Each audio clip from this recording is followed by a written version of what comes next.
วันสถานที่งามตกเอาไว้ทั้งเป็นสิโบมีทางคืนมีแต่กินคือบ้านกันคือทางที่อันไหลซอนแนวทางท่วงหัวหมอนตกหน้าเลือดหอดมือมวนเพที่เคยคอยจุงจงปรับปรุงกันดีไว้เด้อตายายเราตั้งดีสั่งความงามแต่งบ่มีที่เต่ามันผมบ้านหน้าของหลงวัด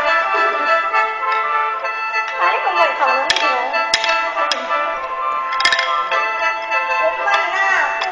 ผมบ้านหน้าของหลองงอหรือแม่ที่หน้าบ้านหากมีคำผิดหูโปรดอภัยด้วยขอผมนั่นเลยก็รับไปตามผู้สั่งก่อนที่ผู้หลวงเป็นคนบอกเรามาละก็แม่บ้านฝากไว้งามเด้อลูกป้าถ้าข้าไป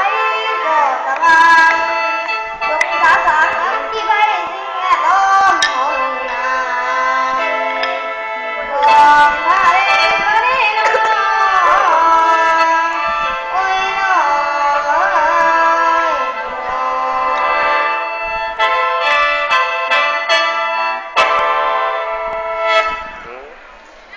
แน่นอนเนาะ